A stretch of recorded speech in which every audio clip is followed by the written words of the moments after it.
All right, everyone, we're going to go ahead and get started.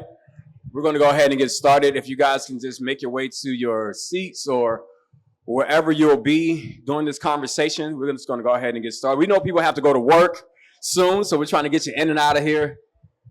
And I know the weather is a little unforgiving this morning, but we do appreciate each and every one of you guys for being here this morning. My name is Jamil Cruz. I am the founder and CEO of Cruise Control Media. We are a media production, an award-winning media production company here in Buffalo, New York, with several different verticals, one of which is our podcast production and advertising agency, the Pod Hub Plus, where we produce over 500 shows in this area since 2020. And I'm just super excited to be here this morning to share the space with a guy that I've known for so long. Me and Lindsey, we kind of go back a bit to the undergrad days, the Crown Entertainment days, way back when. Yeah, 2006, 2007, almost 20 years, bro. That's crazy. It's been almost 20 years. And, we used to work together. He actually gave me one of my first DJ gigs way back in the day. And yeah, we used to DJ over this spot called Mode over on Elmwood. It's Saigon Cafe now, but it used to be called Mode over on Elmwood. And we just always maintained a really solid relationship throughout the years.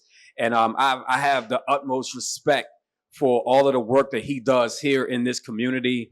He does a lot. This man does a lot, to say the least. But it's all amazing things that he's doing here to push culture forward here in the city of Buffalo. So this conversation is going to be pretty free flowing.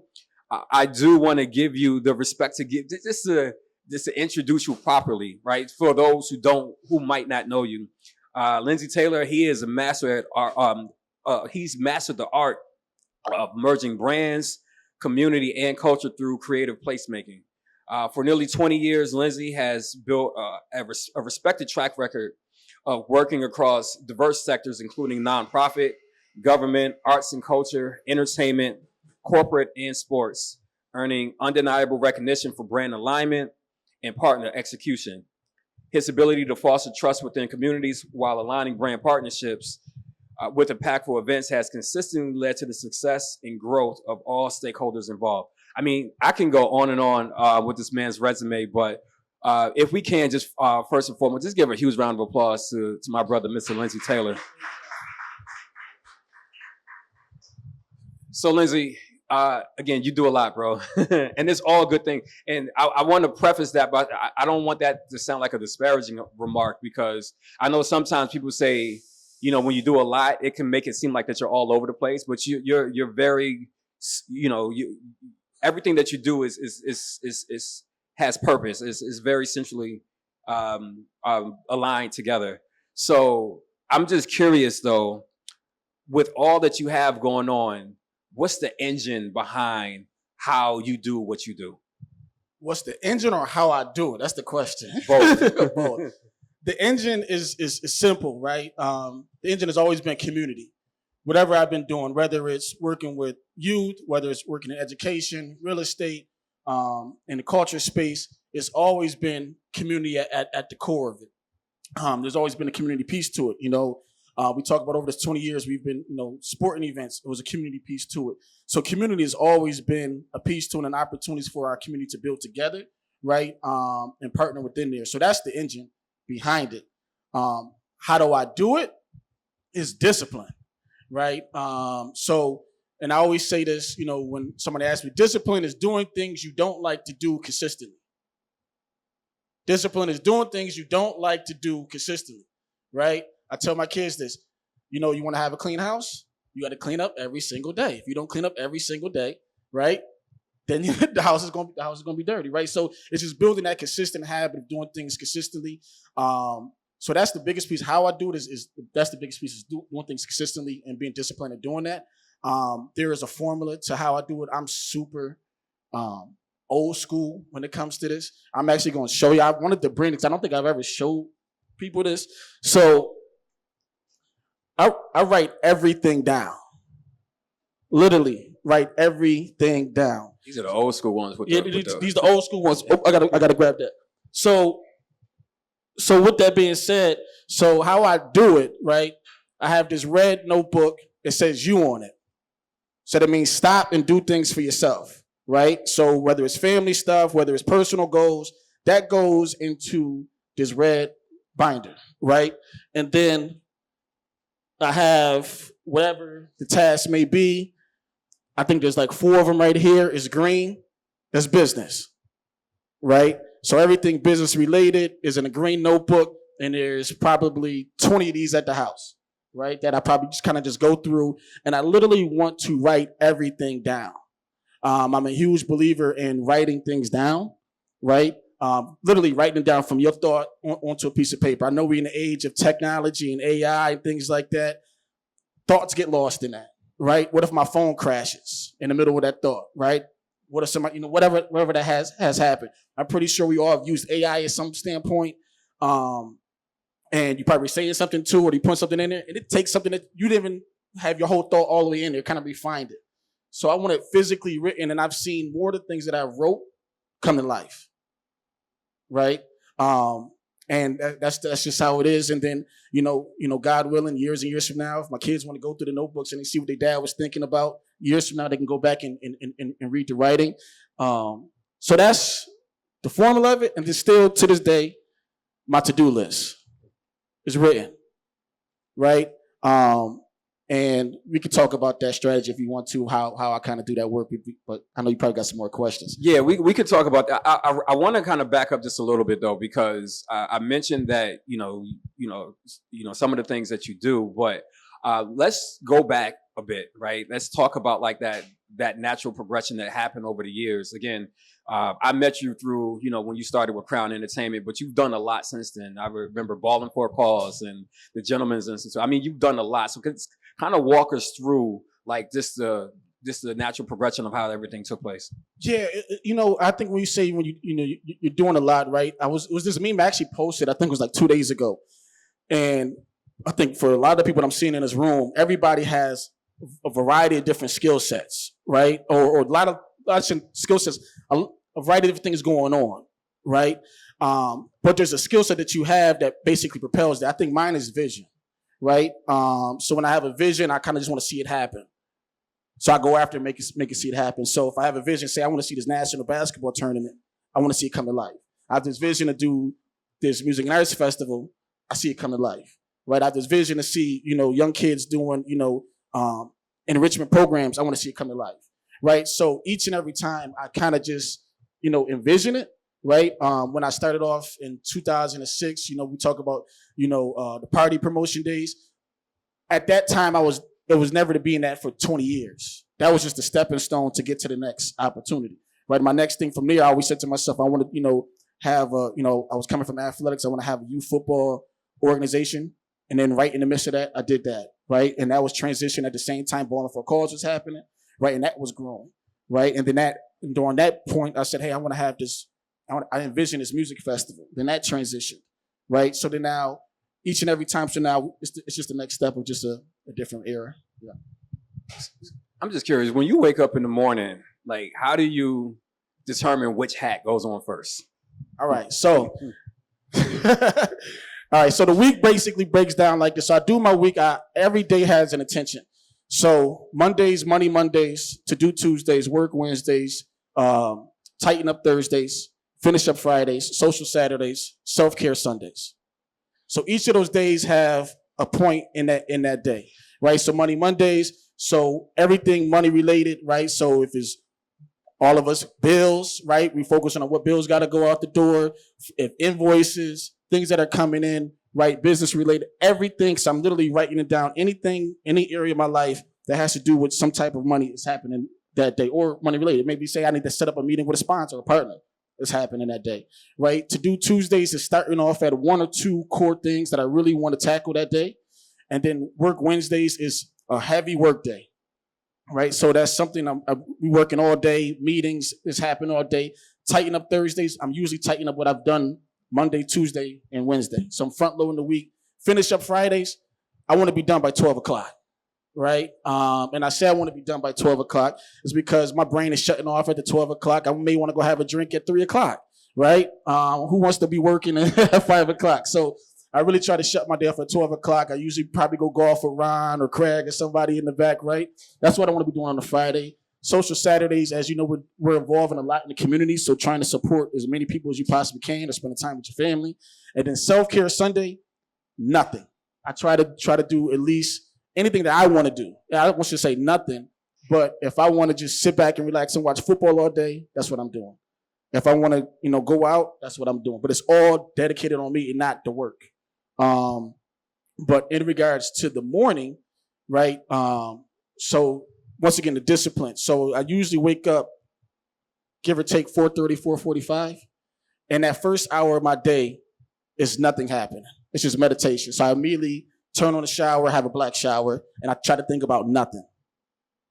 You need that first hour in that day to yourself, right? I think we all do. Right? I need that first hour of the day to ourselves. So that first hour of the day, I'm literally trying to do nothing. I'm trying to, because we can wake up and, thoughts and things are just going. I'm trying to desensitize my whole mind to not think about nothing for that first hour, meditate, pray for that first hour. And that usually brings me to about 6 o'clock. And then I'll read whatever is the Bible or read something for about a half an hour. And then 6:30 is when I'll probably jump into the first thing I want to do. And I do a power half hour. So what's something I kind of want to tackle before the day gets there? And I try to focus on that for the first half hour from 6:30 to 7 o'clock, right? Because after 7 o'clock, they were talking about taking the kids to school. You're talking about your jobs calling, people calling, and the days kind of just happen. But how I kind of structure that day is literally, I try to power hour each hour of the day. Try to focus on something for at least an hour, and I try to power through that, whatever that may be in that time frame. And then usually, my work day is done 5, 6 o'clock, and do not disturb comes on my phone. Yeah, so that's the boundary you have to have with other people, right? So put that do not disturb on. I put it on at 6 o'clock, right? Because usually by that time the family's having a meal, right? We're kind of trying to settle down. I learned this probably about 10 plus years ago. In real estate, one of my brokers, he says, Lindsey, there's no need to chase the deal after 5 o'clock because if it gets closed, there's no attorneys in the office to sign off on it. The bankers are out of the office. He says, you can get it solidified, but nothing's going to happen. So he's basically telling me, slow down, right?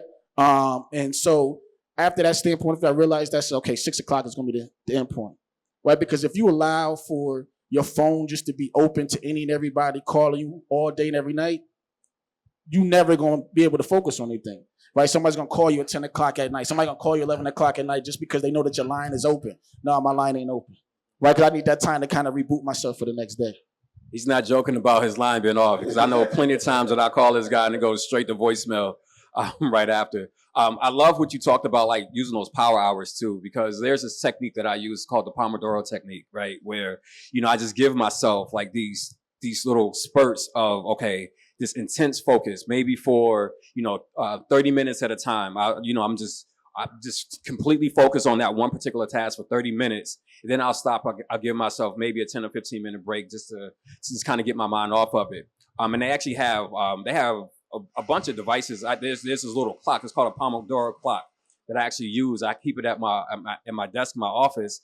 That's the thing that kind of keeps me, because I know with all of the things that goes on in my brain, I'm sure it's similar with you, our minds can kind of get all over the place at times, right? So I'm just curious though, with another thing, with all of the things that you're doing in your business ventures, you also, you have your day job. So how do you balance that time between, because that's the work that you do with your day job is pretty demanding, right? So how do you make sure that you provide balance where you're giving the folks at the day job everything that they need, while at the same time not neglecting the things that you're doing in your business ventures? Yeah, so I put it like this, like after you kind of build up this, it's almost like I come from an athletic background, so after a while you kind of get into this flow of how you kind of want to do things, right? Build a rhythm. You kind of build a rhythm. So like right now I'm in my off season, right? And I kind of was telling some people I'm in my off season right now, even though athletes, when they're in the off season, they're still working out, right? They're still kind of doing things to keeping their body in shape. But then when you're in season, we have a lot of things kind of moving about, right? So how I kind of sector that is, I do a lot of my stuff before I go to work, right? So we talked about earlier. So anything that I'm particularly over, I'm trying to do that before that 9 o'clock marking point, because I know I can get that stuff done in my sleep. But literally, I'm probably sleeping. I'm probably thinking about it, but I'm trying to I can get that stuff done in my sleep. So then when I go to work, right, when we talk about that focus time, is now it's just clicking. It's just now we just having conversations. Now we just flowing. So it doesn't feel like work. It's so that's how I kind of sectored off. Usually, that's 6 to 9 is focusing on stuff I'm doing, and then 9 to whenever is work stuff, and then the tail end of the day is kind of pigeonhole back on my stuff. So I kind of sector the day like that. Lindsey, how do you know when to push and when to pause? All right, so it took kidney stones to figure that out, and that happened back in 2012, where I was pushing myself so far, right, and just driving myself into the ground, where I literally developed kidney stones from the stress of pushing myself so far. So when I said that was 12 years ago, I said, okay, you got to know when your body has enough. You got to know when to take that rest. You got to so. And it's just like I keep saying, it goes back to having almost like the athletic background, but you just feel it. Like, I'm in that season now. I was like, all right, I could take a little bit longer of a nap, right? And don't feel bad about doing it, right? So, and I'm so far down the line in my thought process that I'm looking at, okay, I know what the polo match is going to look like next year in June, right? I know, what this weekend is going to look like in July. I know what this weekend is going to look like in August. Right, so I know where to find those pockets at to kind of relax at and take my time away. So, say for instance, every first weekend of August, right before the celebration weekend, I usually go away, right, and just get away, for a little bit. So I find those pockets to kind of just have those rest periods as well too. So, when you said kidney stones, you kind of struck a nerve a little bit, for me personally, because I dealt with something similar, right, and I think you're aware, but back in 2011, I was going so hard and everything. I was doing going back and forth, traveling to New York City a lot, sitting for long stretches of times, and I developed a blood clot in my leg, right? And that blood clot broke off, traveled to my lungs, and I ended up having a pulmonary embolism. And right before I got married, actually, I was in the hospital. I got out the hospital, 2 days before my wedding. Couldn't even walk at my wedding. People see me in wedding pictures with my hand behind my back. It's because I had a cane behind my back because I had to walk. I was supposed to walk with crutches because I really couldn't walk. But at that moment, that's when I realized that I had to slow down a little bit, right? And I had to start listening to my body. And because we only get one chance at this thing at life, right? And especially when it comes to our bodies, we have to make sure that we're taking care of our bodies. So I'm curious to know what you do now. How do you take care of your body, right? How do you take care of your mental? How do you take care of your body physically to allow you to keep doing the things that you need to do? First, I think it's mental, right? The biggest thing is the mental piece of it. And I think I'm just a huge believer in what you're thinking and what you're saying. Plays a lot into what you're doing. So for me, it's a mental thing. So that self-care Sunday is literally that, right?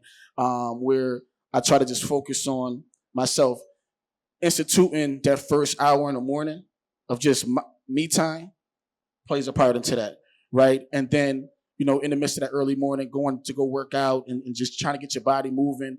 Now, I'm not trying to tear ACL, so I'm not playing any rec football or flag football. So I'm going to, got into golf in the last year and a half.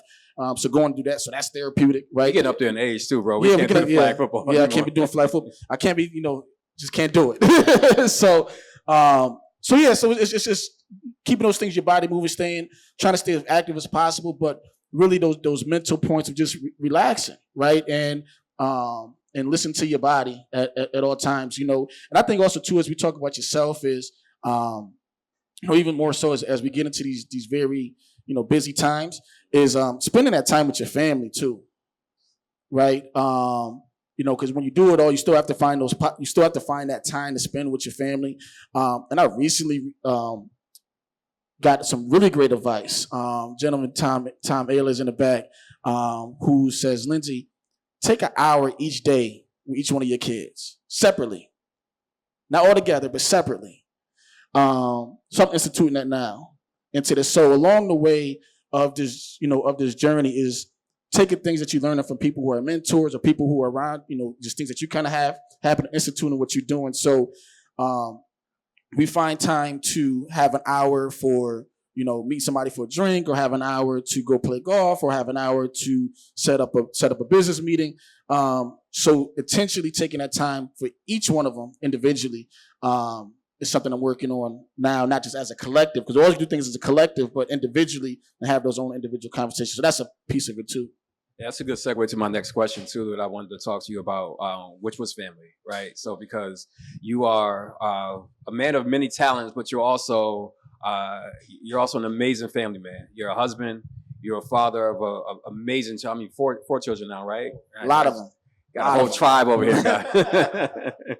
So I love that advice that Tom gave you about spending time, trying to take, that individual hour for each of your kids. I have one son, he's 3 years old, and I try to make sure that I'm really intentional around making sure that I'm spending time with him as well, right? So I love the relationship that you have with your wife, right? Y'all are amazing dynamic together, right? So I'm just, from your perspective, can you talk about the importance of having a good supportive spouse who allows you to be able to do the things that you do while she, kind of makes sure home is taken care of? Because she's the complete opposite. She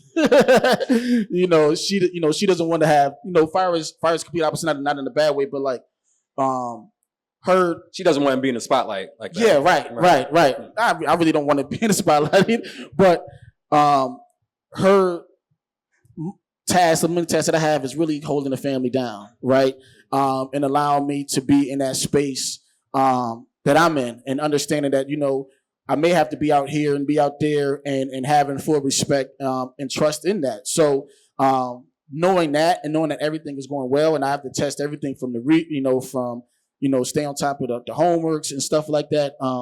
That's all, her, as dad and head of the household, putting all that structure in place, right? You got to drop the hammer every now and then, but, all of the loving, the care, the day to day, that's her. Like today, we had to be here. Normally we split, and she'll take, one of the girls to school, and I take the other girls to school. She took everybody to school. It wasn't even a conversation they really need to be had about it, because it was understanding. So it's that. Yeah, that's really dope. I want to kind of transition a little bit to talk about community a bit, right? Because all of the work that you do is deeply rooted in community. One of the things that I appreciate the most about you is how deeply rooted in community you actually are. The people that, in this community that look like you, even people that don't look like you, like that's what really drives your work. Talk about that. Like why is community at the focus of all of the work that you do? I think because I was raised on community. My sister's, she's sitting over there, and every Friday, right, it was community at our grandparents' house, right? We knew everybody was going to be at, where all the cousins going to be at. Food was going to be cooked, whether it was fish or chicken, right? Catfish back in the day in the 90s. It wasn't haddock and salmon and all that crazy stuff, right? But it was built on community. Everything we did, when we went to church, it was community, right? When you went to school, it was community. So everything really around was really from a community aspect. So I think it was just how I was raised. So it was naturally a thing to kind of come out. And then when you be playing sports when you're coming up, right? It's all community. So and that kind of like segues into what we're doing here, right? What we envision as this music festival with Beau, Fleuve, and it transitioned into this organization to now, we have this social clubhouse, which is the River Club, that is built on community building, right? And yes, the events are the piece to it, the hook, right? But now this is the value add, where we want people to be able to build amongst each other, right? You may see somebody at an event or out, and now it's the opportunity to connect. Where I'm able to today is because, people who are ahead of me invited me out to coffee, right? And it says, hey, meet me for 15 minutes for coffee, and let's have a quick conversation, right? And then they go on about their day, right? And then it spurred into even more into community back. This how this started back in 5 years ago. Well, about to be 5 years ago. the pandemic, right? Where working in real estate, the whole world shut down, right? Everybody experienced that in this room. The whole world shut down. So we couldn't sell no property, couldn't go to nobody's house or nobody's building. So how can you show your value add? How can you continue to still build your network and your community? Well, okay, I know that I have individuals around me who can share some insight, right, to those who are just sitting at home or want to connect further. So how did I get the insight? Through having a conversation over coffee. So let's share that and title this Monday Morning Coffee. So that started on Zoom. Right? We're having a conversation like this where people literally on their Zoom. So imagine 5 years ago, everybody's on their Zoom just listening in. They got to start asking questions, right? So now how do we bring that back into an in-person fold? And this is where we're at today, building on community. So I hope that everybody here walks away from someone in here, building a connection. If you don't know, I always say, if you don't know somebody, get to know them in here, right? Because that's the true value add to what we want to do. So community is just how I was raised and what I want to continue to do, and having fun with it. So, talk to me a little bit about like how do you envision creating pipelines, leadership pipelines, right? Because me and you have had conversations before on a number of occasions where you told me you don't want to be doing this stuff forever, right? So you look around the room, I see people like Chad, like Calvin, like Ron, like what I feel is like the next generation of leadership that's happening here in the city. Can you talk about like the importance of building those leadership pipelines, so we can make sure that, that next generation gets an opportunity just to push things forward as well?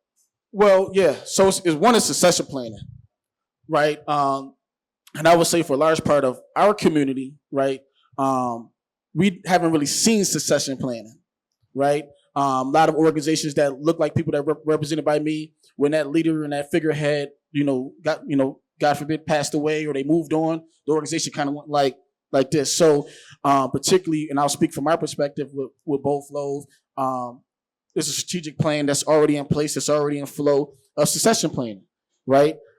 Where it should not live or die on the strengths of myself. Right. So, putting in a pipeline in which we have a 10-year legacy pipeline that's already in effect. We're seeing youth that's already coming up from creative arts programs to internships to project managers now, in leadership roles, to board members. Right. And, I'm 37, so I'm not waiting till I'm 57 to do that for somebody who's 27. Right. I want to do it for somebody who's 27 while I'm 37, while, my network is continuously growing.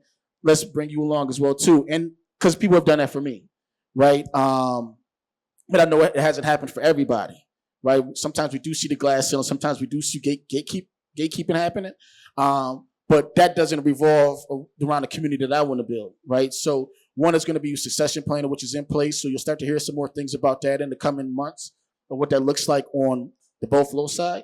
But always, for individuals, that you kind of mentioned, is like, if I got something to know, I'm going to give it to you because somebody gave it to me, right? And that's just what it is. Nobody charged me for what I know, what was given to me, so I'm going to do the same thing for you, and hopefully in return, you do the same thing for somebody right behind you. That's super dope, bro. So ultimately, what does impact and sustainability look like in all the things that you have going on? Impact looks like, what's in this room, right? I always said this, when I was there, it's like, excuse me, I know we have a mixed up. I don't know how we can get everybody in the room at 8 o'clock in the morning, especially people look like me, get at 8 o'clock in the morning, right? But impact looks like, it comes from an authentic place. It has to come from an authentic place. It doesn't want to seek the recognition of the awards, even though I get them or we get them, right? But it looks like, when I hear, some of our, people like Rudy and Kayla and Chad talk about what they're trying to do for the next generation, right? Or people just sending a message and saying how they felt about something, or they're inviting somebody else to that space, right? Or just seeing how something just naturally just grows over time with that impact. So it just looks like what we continuously looking to do, right? Creating spaces, right? Impact. What we're in here right now, this is I'm a first saying a woman-owned business, right, by two sisters, right? Secondly, by a Black-owned business, a minority-owned business, right? So to bring, 20 to 30 people here in the space, right, to come and support their business, right, at 8 o'clock in the morning, and on the same time of being able to make a connection and build on community, and we all further what we want to do individually and as a whole, that's impact. right? We talk about supporting small business. Each and every one of us are doing it here in this room, right? So that's what impact looks like. Yeah. That's super dope, bro. And I know we're coming up on time. We want to make sure that you guys get out of here and get to work on time. We don't want to blame Lindsey for you guys being late today. Just talk a little bit as we begin to wrap up. You have a lot of initiatives in the works right now. I know it's a lot of expansion that's taking place with Beau, Fleuve, some things that's happening outside of the area as well. Can you talk about what's next? What's coming up next for you? Yeah, so it's what's really coming up next. You know, Beau Fleuve's going into his 10-year anniversary, right? This coming year. Yeah, let's clap it up for that, y'all. Let's clap it up for that. That's gonna be huge next year. Yeah, so it's coming to his 10-year anniversary next year. So that's going to be really great to see, right? For a decade straight, no pauses, no breaks, just 10 consecutive years, long years, long years. But grateful for it all because what we've been able to achieve over these 10 years have been really great, right? But then when you also speak about what is going to be coming in the fold, I know you talk about expansion, things with the River Club, right? And I'll leave everybody with this as people are continuously seeing what the River Club really is, right? It was literally built, I'm giving it to y'all and I'll let y'all go to work because I got to get to work myself too, right? It was built off of all of these events that we were doing throughout the year, right? And people literally coming to us to say, Lindsey, why don't you just put all of this in a package so I can pay it at one time and then we don't have to, we ain't got to worry about it. I said, and it kept happening. I'm like, okay. But then now, okay, not just doing it like that, but let's build it with impact and let's build it with some intention in mind, right? So with doing that, okay, we have a foundation within Beau Fleuve, right? So as we have fun, we're also giving back, right? We're also pushing a mission forward. We're pushing something impactful forward, right?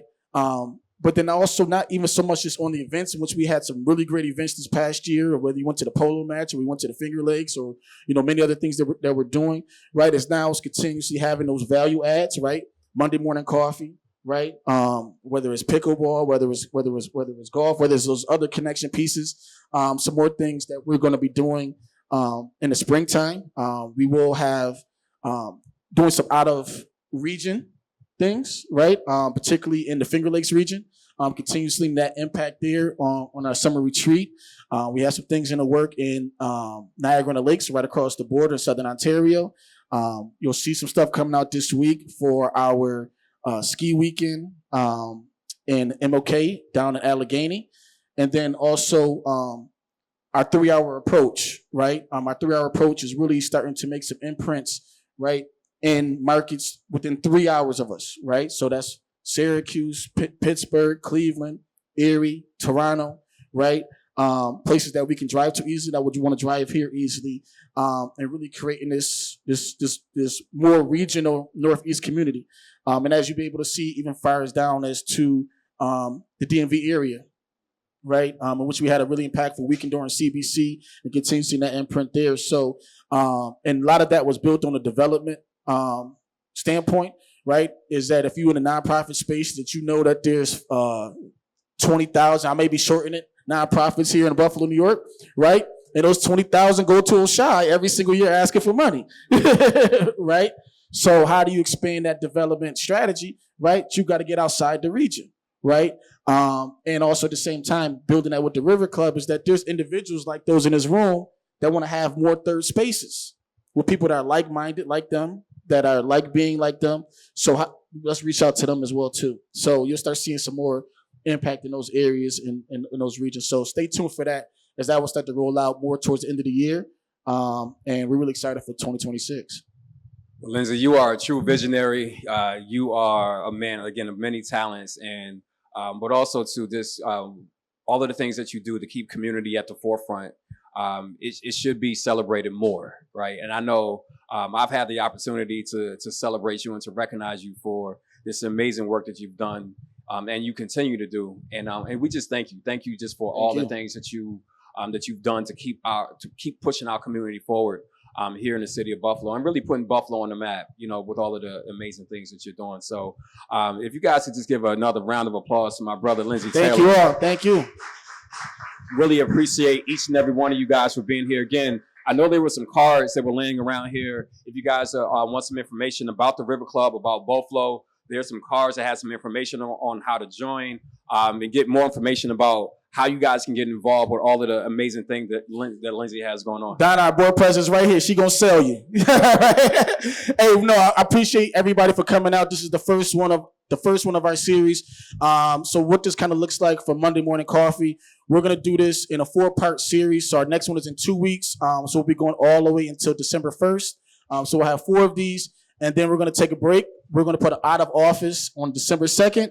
Until the end of the year, so you will not get anything from Beau Fleuve for the month of December, right? But we will then continue Monday Morning Coffees back in the springtime. So let the snow thaw off, right? But we'll start reconnecting back in the springtime with another series. But we will be having more connection points outside of Monday Morning Coffee. So please build. I know we got about a couple more minutes before everybody has to run, but meet somebody else new today, please. Grab their card, connect with them, join us, join them on LinkedIn. You can follow the River Club on LinkedIn as well too. So thank everybody and have a great work week. Thank you. One more thing, I would be remiss if we did not recognize Unapologetic Coffee. Thank you guys for hosting us here today. Can you guys give a huge round of applause to Unapologetic Coffee? This is an amazing, beautiful spot, and we just really thank you guys for all of you guys for being here.